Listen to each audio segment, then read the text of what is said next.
Seth, your mom and I had a fight this morning. We just can't live together anymore.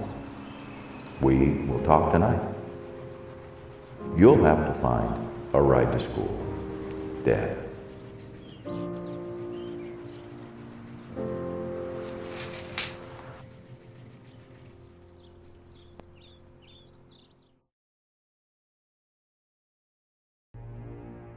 Deputies in Stafford are investigating a school threat.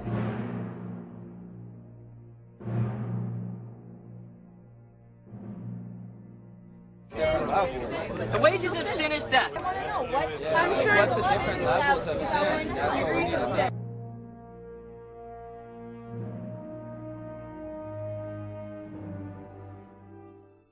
The high prevalence of drinking and partying is just, it's constantly there, and it's constantly in the back of your mind, and people are constantly bringing it up. Lots of peer pressure. It's really segregated at school, and you have to, if you're not with the in crowd, then you're just like segregated and alone. We've watched our society in general with a moral decay and a whole new set of wants and objectives by youth, and oftentimes those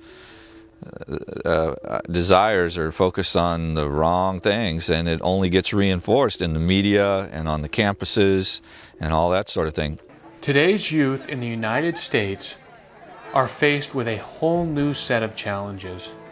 Today, young Christians are being bombarded from every direction like never before.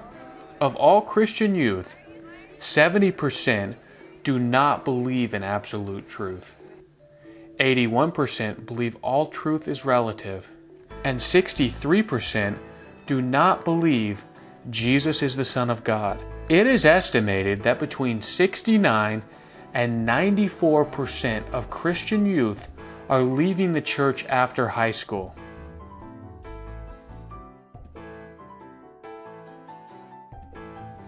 That God can bring healing and restoration. I just want to give you this opportunity to just bow your heads before God. Maybe you want to get on your knees or something. Just say, God, forgive me, Lord. I'm sorry. It was overwhelming at first. I was kind of nervous to go and introduce myself to these upperclassmen who are oh, they're the big guys on campus, But basically about halfway through freshman year, I got to know some of the guys, and they were really welcoming, and I started going pretty steadily. Halfway through freshman year. You can't really talk to kids at the high school or around the valley that don't know what it is, even if they haven't gone. And just the fact that they know of it and know what it is has an impact. And also just in students' lives that go to it, lives that are changed every day because of it, and lives that are changed like mine, just that get strengthened all 4 years in high school. The ministry model is to just have a few kids, a few students that really buy into what you're doing through relationships, and then they, through relationships, reach other kids, and that's how we bring people to Christ, is through genuine relationships, and then through those relationships, communicating the love of Christ.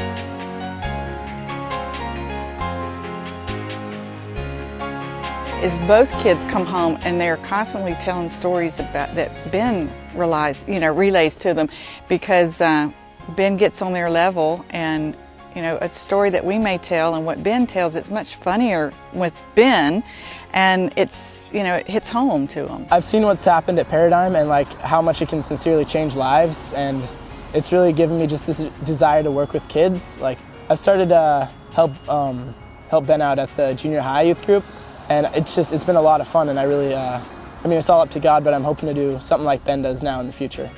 You guys are going to help keep each other accountable and help build each other up in high school, because it's tough over there. It's not an easy place to be. God is in the business of changing lives. From our inception, He has graciously used our church as an instrument of change. Not be all else to me, save that thou art. Thou my best love, by day or by night. Drawing people together in genuine worship, connecting them in meaningful community.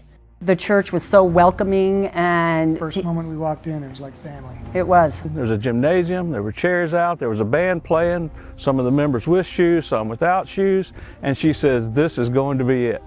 And it was perfect, it really was. You could sense God's working there. People just continue to come and greet us, and just their love. You can just feel the love in the church.